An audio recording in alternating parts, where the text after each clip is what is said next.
जवानों कैसे हो? बिल्कुल मौज में। हाँ भाई साहब देखो, फिजिक्स पढ़ोगे तो और भी मौज में रहोगे जवानों, और आप पढ़ ही रहे हो तभी तो आप यहाँ हो। हाँ? तो जवानों देखो, हम लोग हीटिंग इफेक्ट तो पढ़ ही रहे हैं। आज हम उसके बड़े बड़े प्यारे प्यारे एप्लीकेशंस के बारे में जानना चाहेंगे जो हमारे आसपास होते हैं। तो देख लेते हैं। पहला है इनकैंडेसेंट बल्ब। आपने थॉमस एडिसन भाई साहब का नाम तो सुना ही होगा, जिन्होंने मानवता के लिए इतना बड़ा आविष्कार किया, बल्ब की खोज करी। उसी बल्ब के बारे में आज हम जानने वाले हैं। फिर हाउस होल्ड सर्किट में इलेक्ट्रिक डिवाइस जैसे कि हीटर, तो हीटर में भी हीटिंग इफेक्ट का बड़ा रोल है।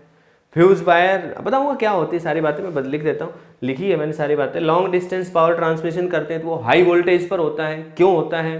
लो वोल्टेज पर करेंगे तो क्या परेशानी आएगी, है ना। बल्ब को कई बार आपने अक्सर देखा होगा, स्विच ऑन करते समय पटाखा उड़ जाता है ना, फ्यूज हो जाता है। ऐसा क्यों होता है? अक्सर क्या होता है कि बल्ब काफ़ी दिनों से यूज हो रहा है तो उसकी ब्राइटनेस थोड़ा सा कम हो जाती है, ऐसा क्यों होता है? तो इन तमाम बातों की इन तमाम चीज़ों को हम वन बाय वन करके समझने वाले हैं जानो। तो देखते हैं सबसे पहले पहली चीज़ से। लेकिन देखो, ये सारी चीज़ें हम थोड़ा लॉजिकली समझते चलेंगे ताकि दिमाग में चीज़ों का बर्डन ना रहे। देखो, हमारी रिक्वायरमेंट क्या है भाई? हमें एक बल्ब बनाना है। आप खुद सोचिए कि साहब आप एक ऐसी डिवाइस यूज करना चाह रहे हैं कि एक बल्ब यूज करना चाह रहे हैं। देखो, आज तो बल्ब का पता है, पहले तो बल्ब का पता नहीं होता था लोगों को। थॉमस एडिसन भाई साहब ने डिस्कवरी की इसकी, तो जब पहले नहीं पता था कोई बात नहीं, आज तो पता है तो उसका यूज कर लेते हम कंसेप्ट। तो देखो, हमारे रिक्वायरमेंट क्या है कि भाई हम करंट का यूज करके, हम बल्ब के अंदर होता क्या है, एक वायर होता है, फिलामेंट बोलते हैं जिसको, ठीक है, और वो भी एक कंडक्टिंग वायर होता है, कंडक्टिंग वायर है। अब ध्यान से समझेंगे आप लोग, बल्ब के जो अंदर है वो भी कंडक्टिंग वायर है, और जो हमने कनेक्शंस के लिए यूज किया है ये भी कंडक्टिंग वायर है। अब सीधी सी बात है, यहां से यदि करंट आई फ्लो करेगा तो करंट आई इसमें भी जाएगा और करंट आई इसमें भी जाएगा। तो ये जो करंट आई गया बैटरी के अंदर से, जो निकला करंट आई, ये बल्ब के फिलामेंट में से भी यही पास करेगा। तो जो बल्ब के फिलामेंट में से जब बल्ब में से पास करेगा और वो कंडक्टिंग है तो उसमें भी करंट आई पास करेगा। हम चाहते हैं कि हमारा तार जो है वो ना चमके, बल्कि क्या चमके? बल्ब चमके। यदि तार में इतनी हीट जनरेट हो गई कि वो भी चमकने लग गया, धुआं उठ जाएगा। फिर तो बिजली का ट्रांसमिशन यहां तक हो ही ना पाएगा, बहुत ज्यादा एनर्जी की जरूरत पड़ेगी यहां भेजने के लिए, तो बहुत हैवी रेजिस्टेंस हो गया। तो इसका मतलब रिक्वायरमेंट क्या है साहब कि करंट इसमें भी है, करंट इसमें भी है, लेकिन पावर कंज्यूम यही हो, वायर के अंदर इतनी कम पावर कंज्यूम हो कि हमें दिखे ही ना, इफेक्ट ना दिखे अपने को। कहने का मतलब यह है कि for the conducting link wires, जो लिंक वायर्स हैं उनके लिए हम चाहते हैं कि हीटिंग सबसे कम से कम हो, हीटिंग मिनिमम हो। लेकिन जो बल्ब का फिलामेंट है, बट फॉर फिलामेंट के लिए तो हम सीधी सी बात है, क्या चाहिए भाई साहब अपने को? जितना ज्यादा हो सके ब्राइटनेस दे, वो पक्की बात है। तो हम चाहते हैं, देखो करंट इसमें भी आए गया, फिलामेंट में भी करंट आए गया, हम चाहते हैं कि इसमें हीट कम पैदा हो, उसमें ज्यादा पैदा हो। तो पावर का रिलेशन क्या होगा? आई स्क्वायर इंटू आर। इसका मतलब क्योंकि दोनों में करंट सेम जा रहा है, सेम क्यों जा रहा है? क्योंकि सीरीज में है। इसका मतलब यह है कि resistance of the filament must be greater than the resistance of the link wire. याद रखना, इसका मतलब जो फिलामेंट है उसका रेजिस्टेंस क्या होना चाहिए? ज्यादा होना चाहिए। अब आपके मन में एक सवाल पैदा हो सकता है कि साहब यदि हम पावर का ये रिश्ता यूज करें V स्क्वायर अपॉन R, तब तो फिर आप ये कहोगे कि भाई साहब रेजिस्टेंस कम हो तो पावर ज्यादा डेवलप्ड हो। तो फिर मैं आपको ये कहूंगा कि बेटे ध्यान से सुनो, एक बेसिक मिस्टेक कर रहे हो आप। इसके अंदर जो V है वो क्या होता है? V वो नहीं होता जो बैटरी का या सेल का या सर्किट में जो इनपुट वोल्टेज है वो नहीं होता, बल्कि V क्या होता है? पोटेंशियल डिफरेंस या potential drop across the device के अक्रॉस कितना ड्रॉप हुआ है। तो बल्ब के अक्रॉस तो ड्रॉप होगा क्योंकि कुछ रेजिस्टेंस है, तो कुछ ड्रॉप होगा, कुछ वोल्टेज डिक्रीज हो जाएगी। लेकिन ये तो कंडक्टिंग वायर है, कंडक्टिंग वायर में तो साहब ड्रॉप की कोई बात ही नहीं है, जितना पोटेंशियल यहाँ है उतना ही है, उतना ही है, उतना ही है, उतना ही है, तो यहां पर तो कोई ड्रॉप है ही नहीं। तो इस रिश्ते का यूज करके हम इसको जस्टिफाई करेंगे तो बड़ी प्रॉब्लम आएगी अपने को। क्यों? क्योंकि इसका ड्रॉप अलग आएगा, यहां से यहां निकालोगे तो थ्योरेटिकली हम जीरो लेते हैं, प्रैक्टिकली आधा निकालना भी चाहोगे तो बहुत हाई सेंसिटिव डिवाइस लगा के आप नापना भी चाहोगे तो वोल्टेज ड्रॉप बहुत कम होने वाला है इसमें। तो इसके अंदर V जो आएगा वो अलग आएगा, इसमें जो V आएगा वो अलग आएगा। तो अब आपको कंपैरिजन में प्रॉब्लम होगी क्योंकि V भी अलग हो गया और R भी अलग हो गया। इसलिए हम यहां पे जब भी सीरीज की कंडीशन आती है तो हम बेटर है कि I2R यूज करें।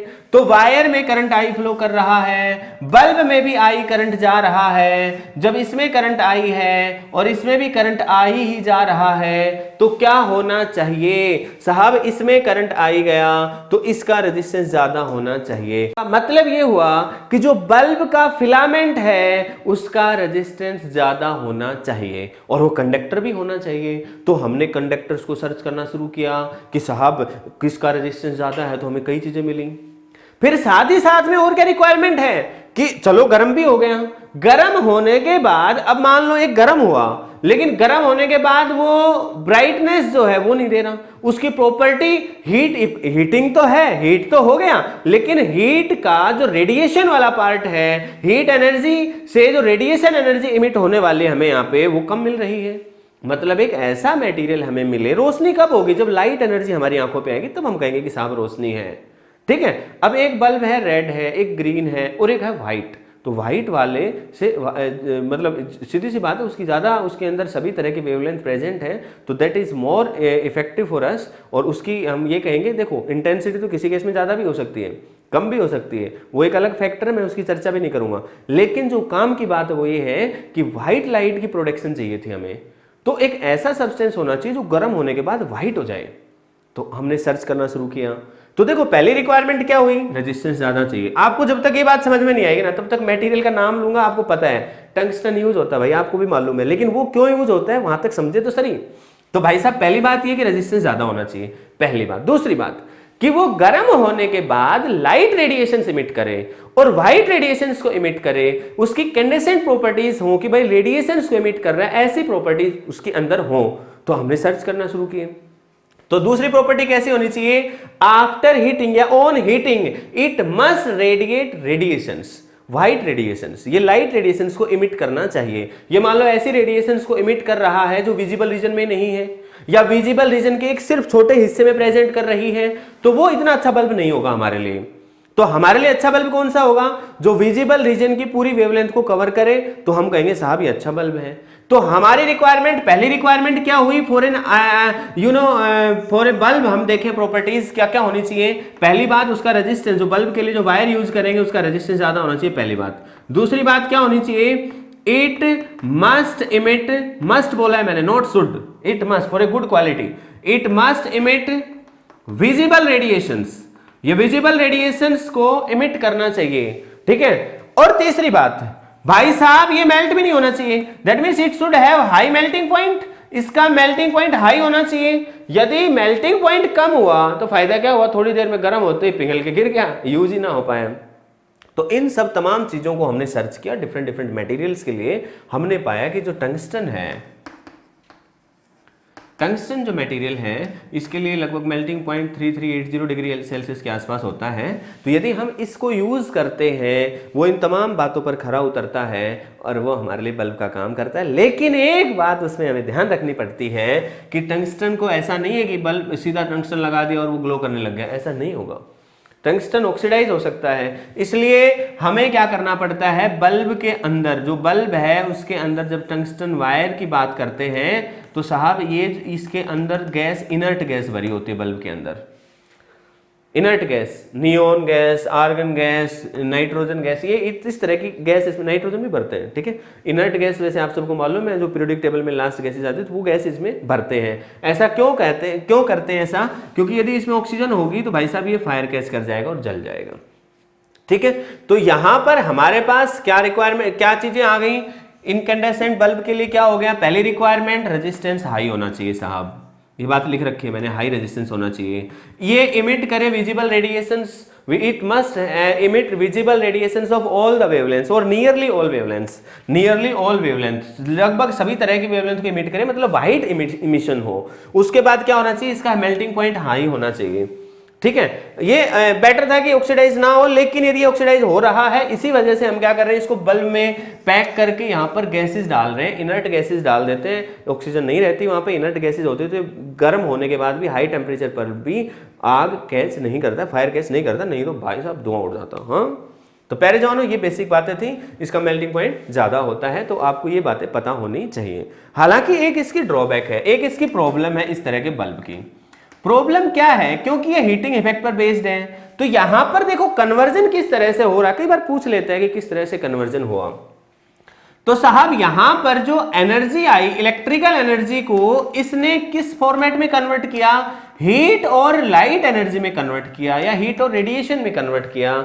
प्यारे जवानों, जो हीट का पार्ट है वो ज्यादा होता है जनरली, मतलब मोस्ट ऑफ द पार्ट जो है ना बल्ब के अंदर, वो हीट की फॉर्म में लॉस हो जाता है। रेडिएशन भी मिल रही है अपने को, लेकिन लॉस ऑफ एनर्जी बहुत हो रहा है, क्योंकि हीट में जो यूज हो, हीट की फॉर्म में जो एनर्जी रिलीज हो गई वो हम यूज को ही ले रहे हैं। कभी देखा आपने कि लट्टू के ऊपर कोई खाना पका रहे हैं? नहीं पकाते यार, नॉर्मली नहीं पकाते। आप पका रहे हैं तो आप तो एक्स्ट्रा काम कर रहे हैं ना। तो भाई साहब हमारे पास यहाँ पर लॉस ऑफ एनर्जी ज़्यादा हो रहा है, इसीलिए आजकल बल्ब का यूज होना कम हो गया है और दूसरे डिवाइसेज आ चुके हैं मार्केट में, एलईडी आ चुकी है, देखा होगा आपने। हाँ, तो प्यारे जवानों ये थी बल्ब की बातें। इनकैंडेसेंट बल्ब क्या था, क्या क्या रिक्वायरमेंट्स थी, सारी बातें 1 बाय 1 आनी चाहिए। मटेरियल टंगस्टन यूज कर रहे हैं, मेल्टिंग पॉइंट ये है, और साथ ही साथ में जो बल्ब के अंदर गैसेज होती हैं वो नेट गैसेज भरी होती हैं। ये सारी बातें सीक्वेंस में आपको अच्छे से आनी चाहिए। और एक बात और होनी चाहिए कि यहाँ पर most of the electrical energy है उसका इसका एक पार्ट जो हीट एनर्जी की फॉर्म में लॉस हो रहा है। That is energy is lost in form of heat. Light में लॉस नहीं कहेंगे क्योंकि वो तो हमारी रिक्वायरमेंट थी, लेकिन हीट में काफी लॉस होता है, तो ये प्रोडक्टिव इतना ज्यादा नहीं है। लेकिन आप सोचो कुछ भी नहीं था उसके लिए तो अच्छा है, पहले तो अंधेरा कायम रहे ऐसी घटना थी। थॉमस एडिसन भाई साहब ने कुछ किया तो कुछ तो रोशनी मिली। क्लियर है? तो प्यारे जवानों बहुत अच्छी सी बात थी, हमने पढ़ ली है। अब अगले डिवाइस की तरफ चलते हैं, हाउस होल्ड इलेक्ट्रिकल हीटर की तरफ चलेंगे हम। तो एक बार मैं इसको साफ कर लेता हूँ। हाँ तो जवानों अब हम सेकेंड पार्ट की तरफ चलते हैं, हाउस होल्ड इलेक्ट्रिक डिवाइस। इसको थोड़ा समझना, हीटिंग डिवाइस की बात कर रहा हूँ मैं, हाउस होल्ड में जो यूज होती है। जैसे समझिए आप, हमारा घर का सर्किट बना रहा हूँ, वैसे तो अपने घर में जो सप्लाई आती है वो वी वोल्टेज आती है, लेकिन मैं यहाँ डीसी दिखा रहा हूँ, उससे कोई फर्क नहीं पड़ता। ठीक है, अब मैं कह रहा हूँ कि भाई साहब एक डिवाइस यहाँ है, मान लो एक बल्ब है, और एक डिवाइस यहाँ है, मान लो साहब ये है हीटर। अब आप सबको मालूम है ये जो डिवाइस है इसकी पावर P1 है, इसकी पावर P2 है, इसकी वोल्टेज रेटिंग जो है वो भी V है और इसकी वोल्टेज रेटिंग भी V है। तो भाई ये हाई पावर डिवाइस होती है, हमारे घर में जो हीटिंग एलिमेंट्स होते हैं वो हाई पावर डिवाइस होती है। तो हाई पावर डिवाइस का रेजिस्टेंस यदि आप निकालना चाहोगे, मान लो मैं हाई पावर डिवाइस का रेजिस्टेंस RH लिख रहा हूं, तो ये कितना लिखा जाएगा, V²/P हाई पावर। और यदि लो पावर की बात करूंगा तो मैं क्या लिखूंगा, V²/पावर लो। अब आप खुद ही सोचिए, ये लो पावर है, V तो दोनों का सेम है, लो पावर डिवाइस है जैसे कि बल्ब है, तो बल्ब के लिए पावर जो है रेटेड वो लो है, तो उसका रेजिस्टेंस ज्यादा होता है। मतलब साहब इसका रेजिस्टेंस ज्यादा है, इसका रेजिस्टेंस क्या है, कम है, क्योंकि हमारा हाउस होल्ड सर्किट पैरेलल में होता है। पैरेलल में भाई साहब याद रखना V सेम रहता है, पता ही आप सबको। तो हमारी रिक्वायरमेंट क्या है, हम यहां हीटर बनाना चाहते हैं, तो हम चाहते हैं मोर हीट जनरेट करना, हम चाहते हैं ज्यादा से ज्यादा हीट पैदा हो जाए साहब, V वोल्ट पर ही ज्यादा हीट हो। मतलब ये दो डिवाइस हैं, हम चाहते हैं कि ये हीटर है तो ये ज्यादा हीट पैदा करे, तो ये हीट पैदा करे, तो हम यहां पर अब की बार फॉर्मूला लगा रहे हैं V²/R, हम यहां पर I²R नहीं लगा रहे, क्योंकि हम कंपैरिजन किसका कर रहे हैं ये मैटर करता है भाई। ये रियल लाइफ से जुड़ी हुई बातें हैं, ये थ्योरेटिकल बात नहीं है कि किसका कंपैरिजन किसके साथ करेंगे। आप खुद बताइए, आपका कंपैरिजन जब भी कभी होता होगा कि आप मोटे हो पतले हो, तो इंसानों के साथ ही होता होगा ना। कभी ऐसा समझा है कि जी हमारे घर में भैंस है, भैंस के साथ कंपेयर कर लिया, पापा कह रहे थे बड़ा दुबला हो रहा है भैंस के साथ देख के कंपेयर कर लिया मेरे को। अरे भाई ऐसा नहीं होता, हम इंसान हैं, हमारा इंसानों के साथ कंपैरिजन होगा, पक्की बात है ना। अरे समझे कि नहीं समझे? तो जवानों सेम इसी तरीके से हम यहां पर कंपैरिजन क्या कर रहे हैं कि भाई दो डिवाइस हमारे पास हैं, हमारे पास हम चाहते हैं कि ये हमारे हीटर की तरह से काम करे, ज्यादा हीट जनरेट करे, इसको भी V वोल्ट मिले, इसको भी वोल्ट मिले, लेकिन ये V वोल्ट पर ज्यादा हीट दे हमें, क्योंकि हीट एनर्जी जितनी ज्यादा मिलेगी हम उसका कुकिंग पर्पज में या बाकी तमाम चीजों में हम उसका यूज कर लेंगे। एक बार मिले तो सही है। तो भाई साहब इसलिए हम यहाँ पर रिलेशन, अरे इसके ऊपर पिछले वाले में मैंने कंपैरिजन किया था कि यहां से करंट आ रहा है तो इसके साथ क्या कंपैरिजन करा था हमने कि करंट आई आया है तो इसमें भी करंट आई गया था, तो वो कंपैरिजन इसका और वायर के साथ था। अब आपके मन में सवाल आएगा जी अब भी ऐसे ही कर लो, करूंगा ना यार, तसल्ली तो रखो, पहले इनका आपस में तो कर ले, तो एक बार इनका आपस में कंपैरिजन कर लेते हैं। तो भाई साहब यदि हम इनका आपस में कंपैरिजन करें तो कंक्लूजन क्या निकलता है कि जो हाई पावर डिवाइस होती हैं, हाई पावर है जिनका, ध्यान से समझना, हम चाहते हैं आउटपुट पावर भी हम ज्यादा चाहते हैं, तभी तो हम खरीद के लाएंगे यार, रेटेड पावर ज्यादा होगी किसी भी वोल्ट पे तो आउटपुट भी ज्यादा मिलनी है, तो उनका रेजिस्टेंस क्या होना चाहिए, लो। अब लो रेजिस्टेंस को कुछ लोग गलत मैनिपुलेट कर सकते हैं, इसलिए मैं थोड़ी इसकी शक्ल बदल के लिख देता हूं, ठीक है। मैं इसको लिखूंगा रो एल डिवाइडेड बाई ए। अब रेजिस्टेंस लो का क्या मतलब है, रेजिस्टेंस लो का ये मतलब नहीं है कि इसका इतना कम रेजिस्टेंस कर दो कि इस वायर से भी कम रेजिस्टेंस हो जाए, क्योंकि यदि इस वायर से भी कम रेजिस्टेंस हो गया फिर तो आप वायर का इसके साथ कंपैरिजन करोगे, इसमें भी करंट आ ही जाएगा, इसमें भी करंट आ ही जाएगा, तो हीट पैदा कितनी होगी I स्क्वायर R, और वायर का रेजिस्टेंस यदि ज्यादा लोगे तो वायर ज्यादा गर्म होगा, हीटर ठंडा रहेगा। मतलब हमें कभी भी चीजें खाना बनाना होगा तो वायर के ऊपर तो बनाएंगे, हीटर पे हम ऐसे रखेंगे हीटर को, है उसका क्या फायदा हुआ फिर। तो आप समझे कि हम यहाँ कम किसके रेस्पेक्ट में बोल रहे हैं, ज्यादा किसके रेस्पेक्ट में बोल रहे हैं। तो मैंने यहां पर क्या बोला कि इसका रेजिस्टेंस कम होना चाहिए, मैंने ये बात बोली है in comparison to low power device, जो ऐसे डिवाइस जिनकी पावर आउटपुट कम होनी है उनके कंपैरिजन में लो रेजिस्टेंस होना चाहिए। जो हाई पावर डिवाइस हैं these will have low resistance, क्योंकि पावर ज्यादा होगी तो रेजिस्टेंस क्या होगा, कम होगा, तो हाई पावर वाली चीजों का रेजिस्टेंस कम होता है लो वालों से। लेकिन इसका मतलब ये नहीं है कि इसका रेजिस्टेंस वायर से कम होगा। तो स्टेटमेंट को ध्यान से पढ़ना फिर रिप्लाई करना, ठीक है। तो इन्हें नॉर्मल सेंस हम बोल देते हैं कि भाई these are having low resistance, तो आप समझ जाना कि अंडरस्टूड बात है, इसके साथ कंपेयर कर रहा है वो। क्लियर होगी बात। अब बात यह आती है कि भाई साहब अब यहां पर हम गौर से देखें तो रेजिस्टेंस को कम करेंगे, तो साहब रेजिस्टेंस को कम करने के लिए क्या चाहिए अपने को, रेजिस्टिविटी, लेंथ और एरिया। अब आप खुद सोचो, हमारे पास जो कंडक्टर्स हैं, जो हमारे पास मटेरियल्स अवेलेबल हैं, अब यदि उसमें हम इसके रेजिस्टेंस को काफी कम ले लिया हमने, मान लो कॉपर के तार लगा रखे हैं हमने सर्किट में, घर में जो वायरिंग कर रखी है वो कॉपर की कर रखी है और हीटर के अंदर भी कॉपर का तार यूज कर लिया। अब भाई साहब मेरी बात ध्यान से सुनना, ये भी कॉपर का यूज कर लिया, ये भी कॉपर का ही है, लेकिन इससे तो ज्यादा रेजिस्टेंस चाहिए, तो इस वैल्यू को बड़ा बनाने के लिए आपको लेंथ ज्यादा यूज करनी पड़ेगी। वैसे सी बात है, आप इस वैल्यू को रेजिस्टेंस जो लो लिखा है मैंने, ये एक्चुअल में ग्रेटर है as compare to the link wire, जो लिंक वायर है उनसे तो ज्यादा ही है रेजिस्टेंस, तो इसका जो रेजिस्टेंस है वो कितना होता है, रो एल अपॉन ए। तो इस वैल्यू को बढ़ाने के लिए, क्योंकि ये तो रो सेम ले लिया आपने, ये भी कॉपर ले लिया, इधर भी कॉपर ही है, तो उससे ज्यादा करने के लिए क्या करना पड़ेगा, लेंथ और एरिया के रेशियो को ज्यादा लेना पड़ेगा। इसका मतलब ज्यादा लंबा तार लेना पड़ेगा, पता चल रहा है 10 किलोमीटर लंबा तार ले रहे हैं, बल्कि हो जाएगा। तो दूसरी बात क्या है, अच्छी बात क्या है कि भाई आपको जो पता है कि इसके कंपैरिजन में यहाँ रेजिस्टेंस ज्यादा चाहिए, तो आप यहाँ पर रेजिस्टिविटी ज्यादा ले लो। अब वो बोलेंगे क्या कि जी रेजिस्टेंस कम था, फिर आप कह रहे हो हाई रेजिस्टिविटी, तो आप समझो ये रेजिस्टेंस कम है भाई दूसरे डिवाइस के कंपैरेटिव, लेकिन रेजिस्टिविटी ज्यादा हमने कंडक्टिंग वायर के रेस्पेक्ट में ली है। हो सकता है हम इसके रेस्पेक्ट में भी ले लें, उससे फायदा क्या हो जाएगा, लेंथ को छोटा कर देंगे। मेरी बात समझ रहे हो ना। ओवरऑल जो रेजिस्टेंस आएगा, यदि दो डिवाइस की बात करेगा तो इसका ही कम रेजिस्टेंस होगा। अब इसका रेजिस्टेंस सिर्फ रेजिस्टिविटी से फैसला नहीं होता, रेजिस्टेंस का R equal to rho L upon A, तीनों चीजें आएंगी, तो तीनों चीजों का नेट इफेक्ट देखोगे तो इसका रेजिस्टेंस कम होगा, इसका रेजिस्टेंस ज्यादा होगा। ये हाई पावर डिवाइस है, इसका रेजिस्टेंस कम होगा। तो सिर्फ आप रेजिस्टिविटी से फैसला ना करें, अलर्ट रहें, ध्यान रखें। तो काम की बात क्या बताई मैंने कि जो हीटिंग एलिमेंट हमारे पास होते हैं उनका रेजिस्टेंस लो होता है as compare to the other device. दूसरी बात, दूसरी जो लो पावर डिवाइस है उनके कंपैरिजन में। दूसरी बात जो है वो है इनका रेजिस्टेंस कंडक्टिंग वायर से तो ज्यादा ही होना है। तो इनकी प्रॉपर्टीज क्या करें हमने, इनकी रेजिस्टिविटी का तो हमने हाई रखा, हाई रेजिस्टिविटी रख दिया, लेकिन लेंथ कम रख दी, फायदा हो गया। लेंथ छोटी सी रख दी, एक तो 5 किलोमीटर लंबा तार लगाना पड़ रहा था, एक इतने से तार में काम बन गया। तो बेनिफिट क्या हुआ, लेंथ विल डिक्रीज। फायदा क्या हुआ जी लेंथ कम करने का, कड़े फायदे भाई। इंस्ट्रूमेंट हमारा बड़ा नहीं बना, नहीं तो पता चले एक हीटर को लाने के लिए ट्रक की जरूरत पड़ रही है, कौन लेके आएगा उस हीटर को, कोई यूज करेगा क्या, नहीं करेंगे, कमरे में नहीं आएगा। फायदा क्या हुआ ऐसे हीटर के लिए, ठीक है। तो एक डिवाइस की कंपेटेबिलिटी भी है, तो कई चीजें देखनी पड़ेंगी। जवानों फिजिक्स पढ़ रहे हो, थोड़ा माइंड को प्रैक्टिकल रखो, मजा आएगा।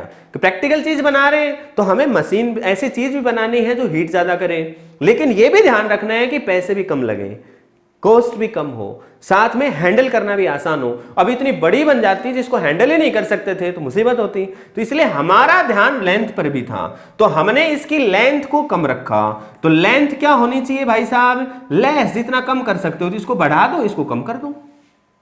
साथ ही साथ में जो वायर की फॉर्म में हम जिसको खींच सके तभी तो वायर की फॉर्म में लगा पाएंगे। यदि वायर जिसके बना ही नहीं पा रहे हैं तो वो गड़बड़ हो जाएगी। इसका मतलब जिसके हम वायर्स बना पाए, जिसको हम स्ट्रेच कर पाए, याद होगा, मतलब डक्टाइल प्रॉपर्टीज होनी चाहिए। साथ ही साथ में मेल्टिंग पॉइंट हाई होना चाहिए, हाई मेल्टिंग पॉइंट होना चाहिए। मेल्टिंग पॉइंट क्या होना चाहिए, हाई होना चाहिए। और साथ ही साथ में इट विल नॉट ऑक्सीडाइज, ये ऑक्सीडाइज नहीं होना चाहिए, नहीं तो आग पकड़ लेगा। हीटर तो हम खुले आसमान में चलाते हैं, तो जब जलाएंगे धुआं उठा देगा वो तो गड़बड़ हो जाएगी, देखा भी होगा आपने। तो प्यारे जवानों, ऐसी प्रॉपर्टीज को जब हमने सर्च किया तो हमारे पास नाइक्रोम जो है वो इस पर हमने देखा कि यार वो काफी हद तक इसको फॉलो कर रहा है। तो हीटिंग एलिमेंट में जनरली हम नाइक्रोम वायर यूज करते हैं। तो इसकी प्रॉपर्टीज क्या है, इट हैज हाई रेजिस्टिविटी, दोबारा बोल रहा हूं मैं, हाई रेजिस्टिविटी।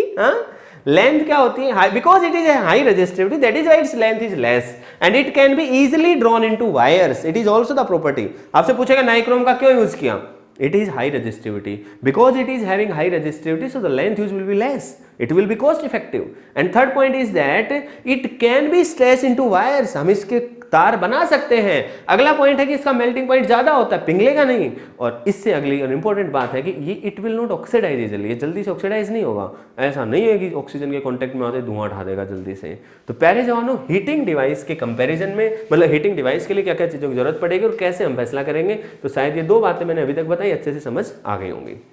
हाँ तो जवानों, अब तीसरे पार्ट की तरफ चलते हैं, that is the electric fuse. बहुत इंटरेस्टिंग और बहुत ही इंपॉर्टेंट डिवाइस है भाई। अब देखो एक हीटिंग मतलब एलिमेंट है, क्या काम आता है भाई साहब, सबसे पहले ये समझ लो। तो इसको समझने के लिए हम थोड़ा सा आगे चलते हैं ना। तो भाई साहब देखिए, इसकी जरूरत को समझाता हूं मैं। मान लो यहां से इनपुट हुआ, ये माइनस है प्लस है। अब ये मैंने बल्ब लगा दिए, ठीक है, और बाकी का सर्किट भी इस तरीके से जुड़ा हुआ है, बाकी और भी नेटवर्क है, ठीक है। हुआ ये कि मान लो कुछ भी किसी भी कारण, क्योंकि एक्चुअल में तो घर में जो सप्लाई आ रही है वो तो बाहर से आ रही है, स्टेशन से आ रही है, अरे बिजली बोर्ड से आ रही है भाई मोटे तौर पे। हाँ, तो बिजली बोर्ड से जब लाइट आती है तो कई बार फ्लक्चुएशंस होती हैं, तो फ्लक्चुएशन से ज्यादा कम भी हो जाती है। तो मान लो कभी कभार ये ज्यादा हो गई, मान लो अपना बल्ब था जिसपे लिखा हुआ था 240 वोल्ट, ये जनरली 230, 220, 240 होती थी, सेफ था ये। लेकिन अचानक से क्या हुआ साहब, 240 से ज्यादा हो गई। तो जैसे ही बढ़ी हुई तो सर्किट में ओवरऑल करंट भी बढ़ेगा, आपको मालूम है। तो जब 240 थी तो कुछ इसकी लिमिट थी, औकात थी, इसको अपने जलने की वैल्यू थी, उस पर जलता बल्ब, अब जलेगा नहीं। लेकिन जैसे 240 से ज्यादा हुआ तो करंट बढ़ गया, वो बढ़ा हुआ करंट इसमें भी अपीयर होगा, फूट जाएगा ये। 10 डिवाइस लगी हुई थी घर में, सारे काम सत्यानाश कर दिया सबका। तो अब इस तरह की चीजों को बचाने के लिए हमने थोड़ा विचार किया। हमने कहा कि करंट आएगा तो इधर से ही रोक लो इसको, रास्ते में, इसको रास्ते में रोको, और रास्ते में ऐसा करो कुछ कि यदि करंट की वैल्यू बढ़ जाए, इनपुट वाले करंट की वैल्यू बढ़ जाए, मैं क्या कह रहा हूं, इनपुट करंट की वैल्यू बढ़ जाए, डेफिनेट सी बात है, बढ़ेगा तो करंट बढ़ जाएगा। तो करंट के बढ़ने से हमने यहां पर एक वायर लगा दिया, और हमने वायर इस तरीके से लगाया कि जैसे इसमें करंट बढ़े तो इसमें कुछ इतनी हीट पैदा हो कि ये जल जाए। तो जैसे ये जलेगा तो डिस्कनेक्ट हो जाएगा, तो आगे करंट जाएगा ही नहीं, तो आगे वाला सर्किट सेफ बच जाएगा, सिर्फ खर्चा इसी का आएगा खराब होने का। नहीं तो पता चले गर्मी का टाइम है और सारे निपट लिए तो भाई साहब फिर तो मुसीबत हो जाएगी, है ना। तो प्यारे जानो, फ्यूज एक सेफ्टी डिवाइस है, लेकिन ये किसकी सेफ्टी करता है ये थोड़ा समझना। It is A safety device which protects the devices in the circuit. जो डिफरेंट अप्लायंसेज हैं, जो हाउस होल्ड सर्किट में हमारे पास रहती हैं चीजें, उनको प्रोटेक्ट करता है फ्रॉम द हाई करंट, उनको ज्यादा अमाउंट ऑफ करंट से उनको प्रोटेक्ट करके रखता है। तो ये कैसी डिवाइस है? एक सेफ्टी डिवाइस है। लेकिन ये ध्यान रहे, इंसानों की सेफ्टी नहीं कर रहा है, ये मशीनों की सेफ्टी कर रहा है। कौन सी मशीनों की? जो नो डाउट हमारे लिए बड़ी इंपॉर्टेंट है, जो भी हमारे हाउस होल्ड में जुड़ी हुई चीजें हैं उनकी सेफ्टी कर रहा है। कैसे कर रहा है, कैसे कर पाएगा, वो तो हम चर्चा करेंगे। अभी पहले समझ तो लो कि क्या किया इसने। ये एक ऐसी device, it is an safety device which will protect the house hold appliances from the large current. Large current यदि सर्किट में इंस्टेंटली आ गया, इंसिडेंटली आ गया, तो उन चीजों से प्रोटेक्ट करने के लिए कौन है हमारे पास? फ्यूज। फिर बात आई कि चलो जी, ये तो बात तो आपके समझ में आ रही है, कुछ ऐसा करें कि करंट बढ़े तो बढ़ते ये फ्यूज हो जाए, मतलब ये मेल्ट हो जाए। तो इसका मतलब ये जल्दी मेल्ट होना चाहिए कि कम मेल्ट होना चाहिए? जल्दी मेल्ट होना चाहिए। इसका मतलब इसका मेल्टिंग पॉइंट क्या होना चाहिए साहब? इट हैज मेल्टिंग पॉइंट लो। लेकिन अब ध्यान से समझना मेरी एक बात, कि इसका मेल्टिंग पॉइंट लो है, वो इतना लो भी नहीं है कि इसको 240 वोल्ट दे रहे थे, 240 ही आया था तो 240 पे मेल्ट हो जाए। इतना भी मेल्टिंग पॉइंट लो नहीं होना चाहिए कि 240 आया और मेल्ट हो गया, फिर तो आगे जाने नहीं देगा ये। मेरी बात समझ रहे हो? तो जो भी एक लिमिटिंग वैल्यू हमने डिसाइड करी, जो भी एक लिमिटिंग वैल्यू डिसाइड करी है, 220 करी है, 240 करी है, 230 करी है, कुछ भी करी है, तो उस वैल्यू के कोरस्पॉन्डिंग तो वो मेल्ट नहीं होगा। लेकिन यदि उससे ज्यादा वोल्टेज आ गई, मतलब करंट के हिसाब से हम डिसाइड करेंगे कि मान लो साहब करंट आया था जो भी 2 एम्पियर 5 एम्पियर, तो उस पर तो मेल्ट नहीं हुआ, लेकिन यदि उससे करंट ज्यादा आ गया तो ये क्या हो जाएगा? मेल्ट हो जाए। तो जल्दी मेल्ट होना चाहिए। अब मुझे एक बात बताओ यार, ये भी वायर है, ये भी वायर है, ये लिंक वायर है, ये फ्यूज है, it is just a wire, ठीक है। तो इन दोनों में हीट पैदा होगी, दोनों में सेम करंट जा रहा है आई, तो दोनों में ही हीट जो पैदा होने वाली है, पावर जनरेटर कितनी हो जाएगी? I square into R। अब हम क्या चाहते हैं कि दोनों में जब सेम करंट जाए तो मुझे बताओ, मेल्ट ये होना चाहिए या लिंक वायर होना चाहिए? पहले कौन मेल्ट होना चाहिए? ये, बल्कि लिंक वायर तो मेल्ट ही नहीं होना चाहिए। तो पहली बात तो ये कि इसका मेल्टिंग पॉइंट लो होना चाहिए। दूसरी बात, हीट किसमें ज्यादा पैदा होनी चाहिए? इसमें या इसमें? फ्यूज वायर में, क्योंकि हीट पैदा होगी तभी तो मेल्ट होगा। तो हम क्या चाहते हैं कि ये मेल्ट हो। मेल्ट तब हो जब इसमें हीट जनरेट ज्यादा हो, और हीट जनरेट किसके रेस्पेक्ट में ज्यादा हो? इसके रेस्पेक्ट में ज्यादा हो जो पड़ोसी का वायर है, जो लिंक वायर है, उससे ज्यादा हीट पैदा करे। और दोनों में करंट क्योंकि सेम जाएगा, क्योंकि ये सीरीज में जुड़ेगा सर्किट में। कैसे जुड़ेगा सर्किट में? ये सीरीज में जुड़ने वाला, तभी तो बचा सकता है। इसका मतलब है इतना करंट जितना वायर में जाएगा उतना ही इसमें से जाने वाला है। तो आई दोनों के लिए सेम हो गया, तो कौन बच गया? रेजिस्टेंस। इसका मतलब resistance of the fuse wire is greater than the resistance of the link wire. ध्यान रहे, इसका रेजिस्टेंस ज्यादा है। किससे ज्यादा है? इसका रेजिस्टेंस ज्यादा है। किससे ज्यादा है? लिंक वायर से, जो यहां लिंक कर रखे हैं उनसे ज्यादा है। इसका रेजिस्टेंस किससे ज्यादा नहीं है? आप ये मत समझ रहे ना, जो हीटर लगा रखा था उससे भी ज्यादा है, फिर तो जी फ्यूज पे हीटर लगा लो, फिर फ्यूज हीटर बन गया। अब कंपैरिजन समझना कि हम किसके साथ कंपेयर कर रहे हैं, इसके साथ। बात समझ में आई है? उनके साथ नहीं, जो डिवाइस लगी उनके साथ इसका रेजिस्टेंस कंपेयर नहीं कर रहे। तो हम क्या कहते हैं? Fuse wire is a high resistance wire. Word use करें wire, it is a high resistance. लेकिन आपको मालूम होना चाहिए कि हाई रेजिस्टेंस किससे हाई है as compare to the link wire, connecting wire. Connecting wire से हाई रेजिस्टेंस है। मेल्टिंग पॉइंट क्या है? लो है। It will just melt at the very मतलब नॉमिनल वैल्यू ऑफ करंट। अब आपको यदि देखो, जो भी थोड़ा सा भी लिमिटिंग वैल्यू से ज्यादा हुआ तुरंत मेल्ट हो जाएगा, क्योंकि इतनी हीट जनरेट होगी। तो भाई साहब ये चीज आपको ध्यान रखनी है। ये किससे बना होता है भाई? ये बना होता है टंगस्टन, लेड और टिन, SN और PB की एलॉय होती है, एलॉय से मिलके बना होता है ये फ्यूज वायर। लेकिन ध्यान रखना भाई, फ्यूज वायर एक सेफ्टी डिवाइस है, ये अब हीटिंग इफेक्ट पर बेस्ड है, सीरीज में कनेक्ट होगा। और ये क्या मतलब इसकी खास प्रॉपर्टीज क्या होनी चाहिए, it is high resistance wire and having low melting point, very low melting point. काम की बात क्या है, हाई रेजिस्टेंस किससे है, लिंक वायर से है। अब मैं आपको बताने वाला हूं कि यदि एक वायर ये ले लिया जाए, एक फ्यूज वायर इससे बड़ा ले लिया जाए, तो क्या कुछ फर्क पड़ेगा, क्या हमें वो बचा पाएगा? ठीक है, तो इसकी स्पेसिफिकेशंस क्या होने वाली है उस पे मैं मैथमेटिकल चर्चा करने वाला हूं। तो इन प्रॉपर्टीज को आपने लिख लिया होगा। अब मैं चर्चा करने वाला हूं कि किस तरीके से हम फैसला करें कि कितना लेंथ का वायर यूज करें, या हमें मान लो ज्यादा करंट की डिवाइस के अक्रॉस इसको यूज करना, मान लो एक बार तो हमें इसको यूज करना 5 एम्पियर की डिवाइस के अक्रॉस, फिर हमें पता चल गया यार 5 में पार नहीं पड़ी, 10 एम्पियर वाली डिवाइस के अक्रॉस यूज करना है। तो भाई 10 एम्पियर वाली के अक्रॉस यूज करेंगे तो 5 वाला फ्यूज तो काम देगा नहीं। तो 10 के अक्रॉस जब यूज करेंगे तो उसकी वैल्यू कैसे डिसाइड करेंगे, रेजिस्टेंस कैसे निकालेंगे, क्या इसकी लेंथ होगी, क्या एरिया होगा, तो उन सब बातों की चर्चा मैथमेटिकली हम करते हैं, इंपॉर्टेंट पार्ट है। ठीक है, तो जवानों ध्यान से समझना, ये एक हमारे पास फ्यूज वायर है। अब सीधी सी बात है, इसकी जो ये वाला जो क्रॉस सेक्शनल एरिया है, इधर से तो हीट का आदान प्रदान हम मानेंगे नहीं, क्योंकि बहुत ही पतला वायर होता है, तो इधर से तो हम मानेंगे कोई हीट का कोई लेना देना नहीं है, ट्रांसफर जो एटमॉस्फेयर में होगा वो कुछ नहीं है। हाँ, होगा क्या कि जब ये इसके अंदर करंट आएगा आई, तो जब ये हीट, देखो सीधी सी बात है, शुरू के अंदर क्या होगा कि ये ठंडा रहेगा, तो जैसे करंट आएगा तो ये गर्म हो जाएगा।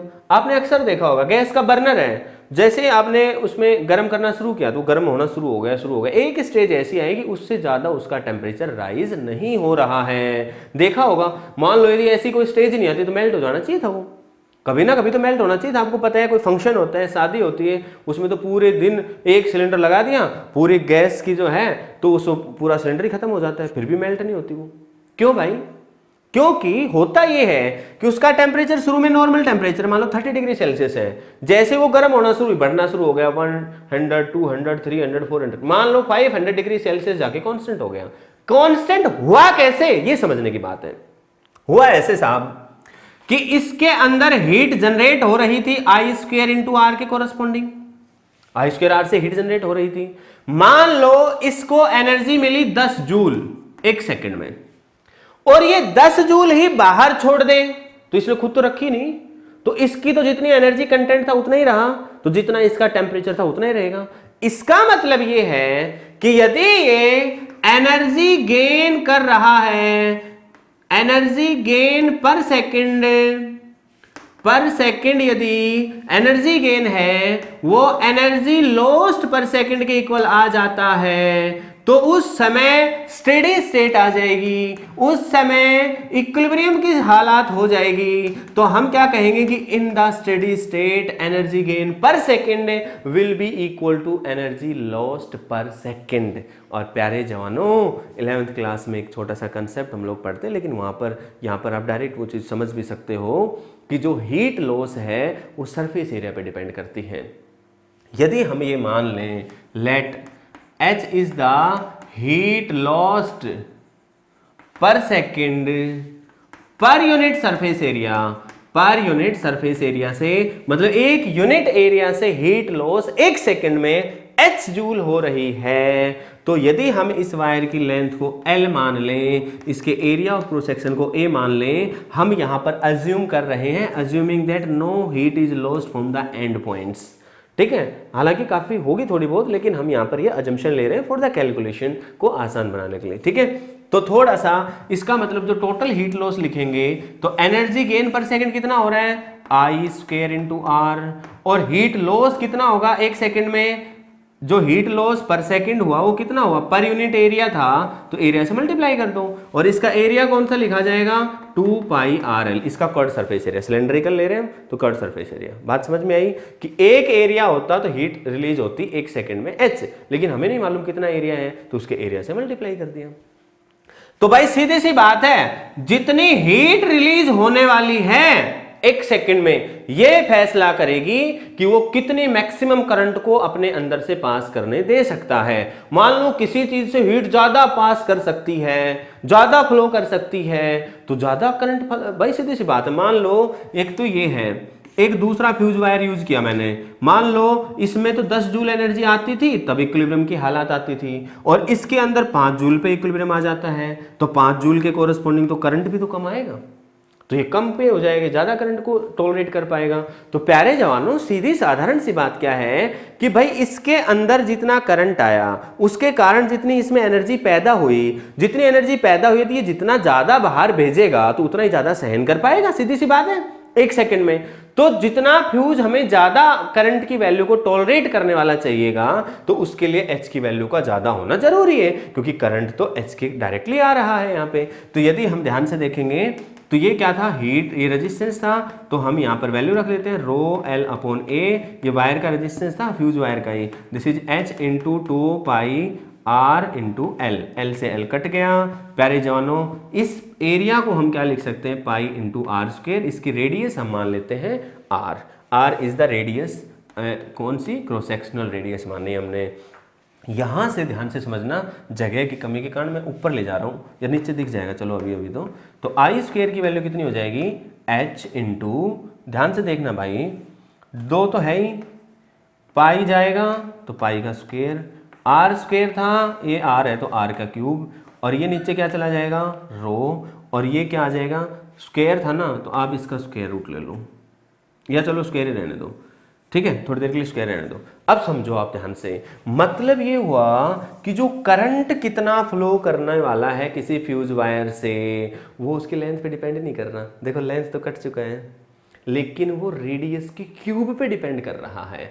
मतलब जो करंट की रेटिंग है ना, मैक्सिमम जितना करंट वो टॉलरेट कर सकता है उसको हम कहते हैं करंट रेटिंग। तो that is proportional to r cube, I square is proportional to r cube, उसका स्क्वायर जितना मैक्सिमम वो टॉलरेट कर सकता है उसका square is proportional to r cube, और जितना करंट वो मैक्सिमम अपने अंदर से फ्लो करवा पाएगा वो कितना हो पाएगा भाई साहब, उसको हम इसकी करंट रेटिंग कहेंगे। क्या कहेंगे, करंट रेटिंग कहेंगे, और वो डिपेंड करेगा रेडियस पे। बहुत इंपॉर्टेंट कंक्लूजन है कि फ्यूज वायर के लिए लेंथ मैटर नहीं करती, it is इमैटेरियल, length is इमैटेरियल for the fuse wire, but its radius is material. एक पतला वायर है, एक मोटा वायर है, दोनों की करंट रेटिंग अलग अलग होगी। अब वो कहेगा कि अपने को 5 एम्पियर का करंट चाहिए, एक बार 20 एम्पियर का करंट चाहिए, तो 5 एम्पियर का चाहिए तो कम रेडियस से काम चल जाएगा, 20 का चाहिए तो ज़्यादा रेडियस की जरूरत पड़ने वाली है। तो प्यारे जवानों, बहुत बहुत इंटरेस्टिंग बात है। यहाँ पर वैसे ये छोटी सी बात ये समझनी थी कि भाई साहब, जितनी नॉर्मल सी बात थी कि भाई स्टेडी स्टेट में एनर्जी पर सेकंड जितना गेन करेगा उतना ही लॉस करेगा, और ये हीट लॉस पर सेकंड जितना भी होगा तो कोई फिक्स वैल्यू होगी, it is an constant amount, ठीक है। तो ये तो हमने पैरामीटर देख लिया कि भाई उसकी जो डायमेंशंस का क्या इफेक्ट होगा, उसके लिए हमने इसको मान लिया शुरुआत में ही एच, ये कोई फिक्स वैल्यू है, किसी गिवन कंडीशन के लिए फिक्स वैल्यू है ये, ठीक है। तो प्यारे जवानों, यहां से अपने पास क्या निकल के आया कि I does not depend on the length. तो आप ये चीज भी याद रखें, length does not matter for the fuse wire, but its radius will matter. If radius will increase the current rating will increase, and current rating का मतलब ये है the maximum current which the fuse wire can allow to pass through it without melting, बिना melt हुए कितना अपने अंदर से पास होने दे सकता है। तो इन सारी बातों को आप लिख लीजिए अपने नोट्स में, ठीक है। तो प्यारे जवानों, आई होप आपने बखूबी इस बात को समझ लिया है। बहुत बहुत इंटरेस्टिंग बात है। हालांकि देखो, यहां से आपको दिख भी रहा होगा कि ये रजिस्टिविटी पे डिपेंड कर रहा है, लेकिन आप यहाँ से जो हाई रजिस्टिविटी लो रजिस्टिविटी उसका फंडा मैं ऑलरेडी आपको कंडक्टिंग वायर के साथ कंपेयर करके बता चुका हूँ। तो यहाँ पर मेन लफड़ा जो था अपना वो, क्योंकि एक मटेरियल तो ले ही लिया हमने, यहाँ पे फिक्स मटेरियल लिया है, ये मान लो जो भी मटेरियल लिया हमने, टिन और लेड का एलॉय ले लिया हमने, तो अगले को भी टिन और एलॉय का मतलब टिन और लेड का एलॉय ही लेंगे, लेकिन दोनों के कंपैरिजन में हम रेडियस से कर रहे हैं या लेंथ से करना चाहेंगे। तो प्यारे जवानों, आई होप आप इस बात को अच्छे से समझ गए हैं, क्लियर है। तो प्यारे जवानों, अब हम 4th पॉइंट को ध्यान से देखेंगे। बड़ा इंपॉर्टेंट पॉइंट है, बड़ा इंटरेस्टिंग पॉइंट है। देखो भाई, जो भी सारी बातें मैंने लिखी है ना, सारी रियल लाइफ से जुड़ी हुई है, इसलिए इन बातों को आप प्रैक्टिकल रह के सोचिए। देखो आपने देखा है कभी कि जो बिजली का ट्रांसमिशन होता है, मतलब एक जगह से दूसरी जगह जब बिजली भेजी जाती है तो हमेशा हाई वोल्टेज पे भेजी जाती है। जैसे आपने देखा होगा अक्सर वो बड़े बड़े खंभे होते हैं, ऊपर तार जैसे नीचे से आते हैं तो घूं घूं की आवाज़ भी आती है कभी कभी देखा होगा। 11,000 वाली लाइन तो नॉर्मल हो गई आजकल, है ना। वो बड़े वाले खंभे, बहुत ऊंचे ऊंचे खंभे होते हैं जो देखा होगा आपने, तो वो बहुत हाई वोल्टेज, 1,32,000 वोल्टेज। तो वो इतना क्यों, इतनी हाई वोल्टेज पे हम क्यों भेजते हैं? जब इतना रिस्क है तो हम उसको भेज ही क्यों रहे हैं इतने हाई वोल्टेज पे? तो अब मैं इस बात को एक छोटे से तरीके से समझाता हूं, ठीक है। देखो एक्चुअल में जो पावर जिसको हमें भेजना है, लेट अस से लेट पी नोट है पावर टू बी सेंट, जिस पावर को हम भेजना चाह रहे हैं, पावर जिसको हम भेजना चाहते हैं वो पी नोट पावर है। अब इसको दो तरीकों से भेजेंगे हम। एक बार हम इसको भेजेंगे, मान लो यहीं पे लिख देता हूं मैं, V इंटू आई होती है, ठीक है। तो एक बार हम भेजेंगे V1 इंटू I1, दूसरी बार भेजेंगे V2 इंटू I2। देखो एनर्जी कंजर्वेशन से हम ये निकाल सकते हैं कि जो पावर भेज रहे हैं तो V इंटू आई इसका प्रोडक्ट कर देंगे तो पावर ट्रांसमिशन आ जाएगी। तो एक केस तो ये है, दूसरा केस ये है। अब मैं ले रहा हूं कि इन दोनों केस में मान लो V1 जो है ये हाई वोल्टेज है और ये तो वैल्यू हाई है और ये वैल्यू है लो, तो हम कहेंगे कि ये वाला जो मेथड होगा ना पावर भेजने का, भेज तो पावर उतनी ही रहे हैं, लेकिन जिस एंड पे हमें मिलेगी, जितनी पावर हमें मिलेगी, वो इस केस में जब हम लो वोल्टेज में भेजेंगे तो हमें काफी कम मिलेगी। भेजी वही थी, लेकिन यदि हम लो वोल्टेज पर भेजेंगे तो जो पावर हमें मिलने वाली है वो कम होगी। और साहब क्योंकि वो कम होगी तो हम ये कह सकते हैं कि कुछ रास्ते में गुम हो गई होगी, और गुम होने का मतलब है लॉस हो गई होगी। मतलब यहां पर इस रास्ते, इसके थ्रू रास्ते में जो लॉस हो जाएगा, पावर भेजने का जो खर्चा आएगा, खर्चा मतलब पावर का लॉस हो गया, वो खर्चा ही तो है, तो वो बहुत ज्यादा आएगा। इस केस में खर्चा आएगा कम, इसलिए ये मेथड अच्छा है। अब खर्चा आएगा ज्यादा क्यों और कम क्यों, ये मैं समझाता हूं, ठीक है। तो इसको समझाने के लिए मैं एक छोटा सा सर्किट बनाऊंगा, हालांकि बैटरी के लिए हम यूज नहीं करते, लेकिन मैं समझाने के लिए यूज कर रहा हूं, ठीक है। तो लेट अस से यहां हम इनपुट वोल्टेज देंगे, मैं लिखता ही नहीं क्या है, ठीक है। इनपुट वोल्टेज देंगे, ये हमारे पास करंट आया है आई। अब मैं कह रहा हूं मान लो हमें यहां से किसी जगह पे भेजना था, यहां पर अपने को आउटपुट पावर मिलनी है, ये भी कोई डिवाइस है, this is the power output out, और ये है पावर इनपुट। अब भाई साहब बीच में बढ़ते हैं हमारे ये कनेक्टिंग वायर। अब यदि मैं आपसे ये कहूं तो भाई देखो आइडियल वायर तो है नहीं कि साहब रेजिस्टेंस 0 है, कुछ ना कुछ तो रेजिस्टेंस है, तो कुछ ना कुछ तो पावर लॉस होगा। अब वो पावर लॉस जो होगा वो कितना होगा?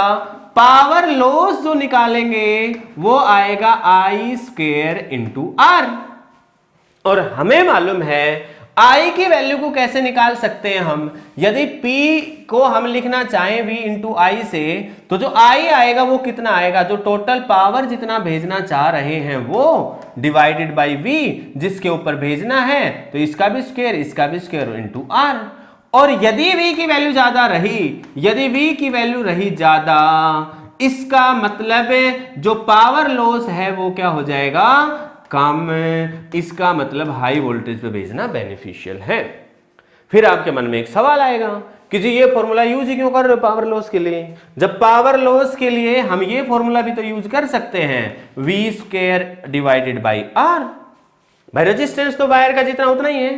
तो अब यदि आप इस तरीके से यूज करोगे, तो अब यदि हाई वोल्टेज पर भेजोगे तो हाई पावर लॉस होना चाहिए। तो मैं कहूंगा भाई साहब आप फिर एक बेसिक मिस्टेक कर रहे हैं कि यहां पर मैं क्या कह रहा हूं कि हाई वोल्टेज पर भेजते हैं, और इस फॉर्मूले में जो V होता है ये V पोटेंशियल डिफरेंस होता है। ये फॉर्मूला यदि आप लगाना चाहते हो कि कितना लॉस होगा, मान लो यहां से यहां तक जाने में कितना लॉस हुआ, तो इतने मान लो 50 किलोमीटर का वायर था जिसके एक्रॉस आपको लॉस निकालना पड़ेगा कि 50 किलोमीटर तक करंट फ्लो करता है तो कितना लॉस हो चुका होगा, पोटेंशियल डिफरेंस कितना आ चुका होगा, और वो यहां पे पुट करना पड़ेगा। उसको कैलकुलेट करना हमारे लिए थोड़ा मुश्किल काम है। क्यों? क्योंकि हजारों किलोमीटर दूर बिजली भेज रहे हैं हम, तो एक वोल्ट मीटर का किनारा यहां लगाएं, दूसरा दूसरे किनारे पे लगाएं, तब उस वायर के अक्रॉस पोटेंशियल डिफरेंस आए। तो हम इतने मैथमेटिकल जो कॉम्प्लेक्स चीज है उसको क्यों फॉलो करेंगे? ये आसान है, इसमें कुछ नहीं करना, सीधा यहाँ एक एम्पियर मीटर लगाना है। जब यहाँ एक एमीटर लगा देंगे हम तो अपने आप ही बता देगा कि कितने एम्पियर का करंट जा रहा है और कितने एम्पियर का करंट आएगा। सीधा यहाँ से I² R हम निकाल लेंगे। तो सीधी वैल्यू निकालना आसान है। तो पावर लॉस जब भी निकालना हो तो I² R निकालें। V²/R निकालना गलत नहीं है, लेकिन ध्यान रहे उसमें भी वो लिखना होगा जो वायर में जाते समय ड्रॉप हुआ है, जो पोटेंशियल डिफरेंस पैदा हुआ है वो लिखना पड़ेगा, और वो हमारे पास जनरली होता नहीं है। क्लियर है? तो मैंने क्या बताया कि यदि हम बात करें I² R होता है, I को हम बदल रहे हैं, किसमें बदल रहे हैं? जो पावर भेजनी थी वो उसको जितनी वोल्टेज पर भेज रहे थे उसकी टर्म्स में हम इसको बदल रहे हैं। तो यदि हम जितनी पावर को भेजना चाहते हो तो एक फिक्स वैल्यू है। अब VR ये तो एक फिक्स वैल्यू थी, हमारे पास चॉइस थी V की, या तो हम उसको V1 पे भेजते या तो हम V2 पे भेजते। तो यदि हम उसको V1 पे भेजते, ये हाई वैल्यू होती तो पावर लॉस कम हो जाता। यहाँ पे हम V1 लिखते, एक वोल्टेज पर, हाई वोल्टेज पर भेजते हैं। तो इसका मतलब है कि जब भी पावर का ट्रांसमिशन किया जाएगा, लॉन्ग डिस्टेंस पावर ट्रांसमिशन होगा तो हमेशा वो हाई वोल्टेज पर किया जाएगा। लेकिन यदि शॉर्ट डिस्टेंस पावर ट्रांसमिशन है तो इट इज योर चॉइस। ठीक है? तो मेरे प्यारे जवानों याद रखना है, long distance power transmission will be done at the higher voltage and to calculate the energy loss you have to use the relation I² R। V²/R use करोगे तो V यहां पर potential drop across the wire, जो एक station से दूसरे station के बीच में वायर है उसमें कितना ड्रॉप हुआ वो लिखना पड़ेगा। वो थोड़ा कैलकुलेशन के लिए मुश्किल सी बात है तो हम उसको यूज नहीं करते, गिवन नहीं होता अपने पास वो। क्लियर है? इसलिए हम जो आसान चीज़ है, जो फिजिबल चीज़ है वो यूज़ करेंगे। तो प्यारे जवानों, आई होप आपको मेरी बात समझ आई होगी, अच्छी लगी होगी। तो एक बार इनको मिटाता हूँ और फिर मैं 2 केस कराता हूँ। तो जवानों अब हम देखते हैं 5वां पॉइंट। देखो, fusing of A bulb when it is switched on करते समय बल्ब जनरली कई बार क्या होता है, जनरली तो नहीं कहना चाहिए, खैर कभी कभार, है ना, कभी कभार ऑन किया और फ्यूज हो गया। ऐसा क्यों हुआ? क्योंकि जो भी बल्ब था किसी गिवन टेम्परेचर पे था, नॉर्मल जो अपना रूम टेम्परेचर उसी पर था, तो उसकी जो पावर उसके अक्रॉस डेवलप हुई वो क्या हो गई? V²/R। मान लो सर्किट इस तरह का था कि साहब V जो है वो इसके अक्रॉस अप्लाइड वोल्टेज है, वो चाहे अपने घर में आया तो भी V वोल्ट आया। अब हुआ क्या कि यदि बल्ब थोड़ी देर तक जल जाता तो उसका रेजिस्टेंस टेम्परेचर बढ़ने के कारण, आपको मालूम है कि जब बल्ब में से करंट फ्लो करेगा तो हीट पैदा होगी, हीट पैदा होगी तो टेम्परेचर ज्यादा हो जाएगा, टेम्परेचर राइज हो जाएगा। तो जब टेम्परेचर राइज होगा तो उसका रेजिस्टेंस भी ज्यादा हो जाएगा। तो जब रेजिस्टेंस ज्यादा हो जाएगा तो पावर कंजप्शन कम हो जाएगा थोड़ी देर के बाद। तो लेकिन जिस इंस्टेंट पे आपने उसको जोड़ा था उस समय V²/R के अक्रॉस जो पावर डेवलप्ड हुई, यदि ये पावर डेवलप्ड उसकी रेटेड पावर से ज्यादा हो गई, if this P is greater than it's rated power, तो बल्ब फ्यूज हो जाएगा। अब उसने कहा कि साहब फ्यूज क्यों होता था, आप लिखोगे क्योंकि at T = 0 the resistance is less, resistance कम होगा। रेजिस्टेंस कम होगा तो उसके अक्रॉस जो पावर डेवलप्ड होगी वो ज्यादा होगी, इतनी ज्यादा हो जाएगी यदि कि पावर रेटेड से ज्यादा हो जाए तो फ्यूज हो जाएगा, यदि ज्यादा हो जाए तो नहीं होगा, तो नहीं फ्यूज होगा भाई, सीधी सी बात है। तो ये कभी कभार होता है, तो उसने कभी कभार का ही एक्सप्लेनेशन पूछी है उसने, ठीक है, ऐसा हर बार नहीं होता है। ऐसा तो कंपनी बना के देगी, ऑलरेडी जो रेजिस्टेंस है वो उस हिसाब से सेट करके देती है, लेकिन कभी कभार थोड़ा बहुत इधर उधर वैल्यूज हो जाती है, तो इसलिए ऐसी घटना होती है। क्लियर हुआ? तो अच्छा जवानों, यहाँ पर एक चीज और भी पूछ लेता है वो कि जैसा ही ऑन किया और थोड़ी देर बाद ब्राइटनेस को कंपेयर करो तो यहीं से बताओगे। जैसे ही ऑन करेंगे उसका रेजिस्टेंस क्या हो जाएगा, मैं 3 स्टेज में बताता हूं इसको कंपैरिजन। एक ऑन करा उस समय, एक after, only after some time के जस्ट बाद, और आफ्टर लॉन्ग टाइम। तो ब्राइटनेस पे क्या फर्क पड़ेगा भाई? ऑन जैसे ही आपने किया उस समय उसका रेजिस्टेंस कम होता है, रेजिस्टेंस कम है, वोल्टेज तो V है, जिसके अक्रॉस लगा रखा हो तो V ही है, वो तो कम ज्यादा हो नहीं रही, हम ये मान रहे हैं।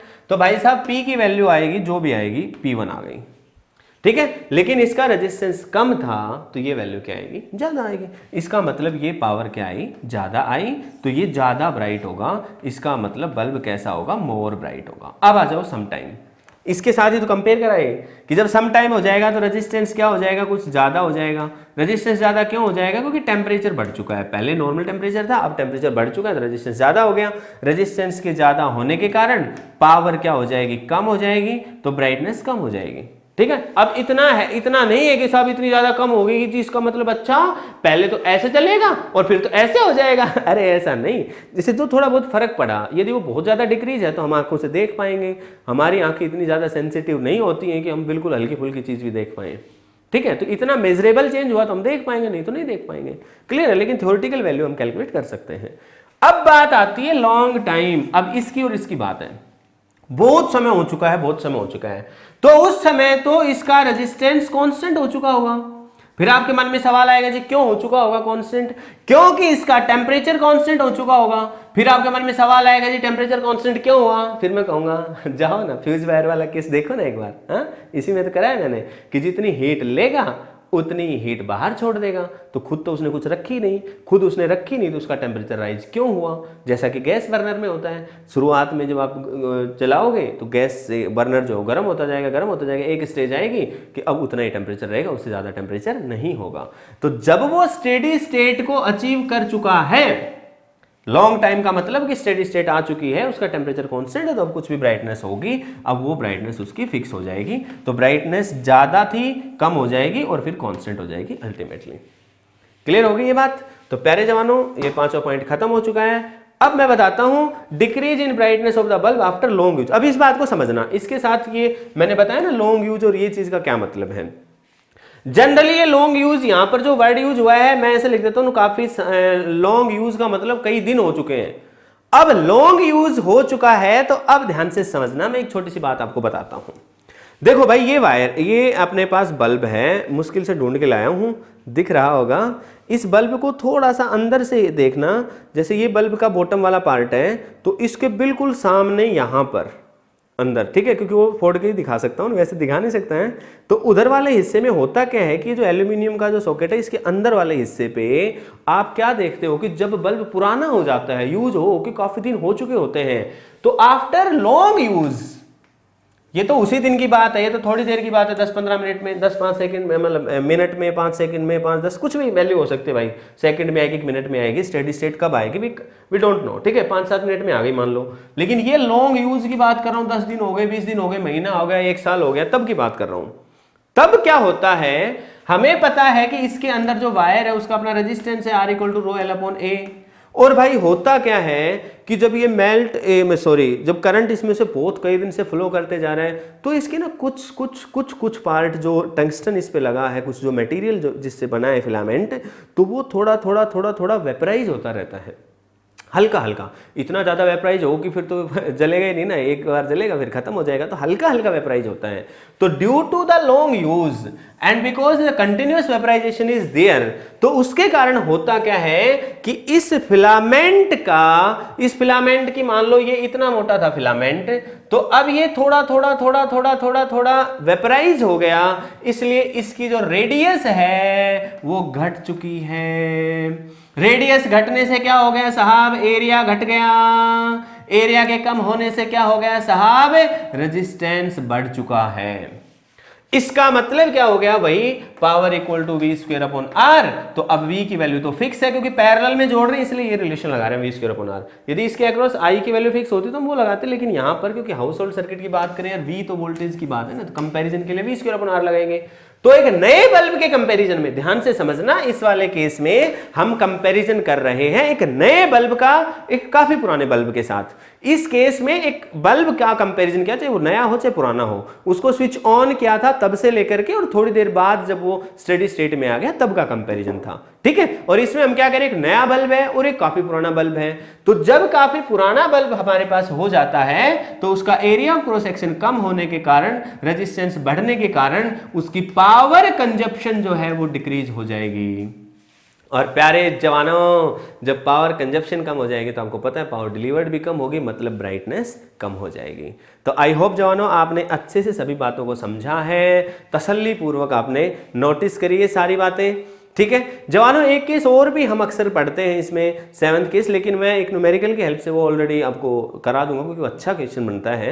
ये वीडियो काफ़ी बड़ी हो चुकी है इसलिए मैं इसमें नहीं इंक्लूड कर रहा। एक केस और है 7th केस, वो हम क्या कह सकते हैं कि भाई आपने देखा भी होगा अक्सर कि अपना बल्ब जला हुआ था, अचानक से हीटर ऑन कर दिया तो एकदम से डिम हो जाता है बल्ब। ऐसा क्यों, अगली वीडियो में। हालांकि पढ़ चुके हो आप लोग, एक न्यूमेरिकल करा चुका हूँ इसी तरह का, कि एक हाई पावर डिवाइस को जब ऑन करते हैं, जो पैरेलल में थी हमारे डिवाइस के, तो बल्ब की ब्राइटनेस सडनली एक बार डिम हो जाता है, ऐसा क्यों।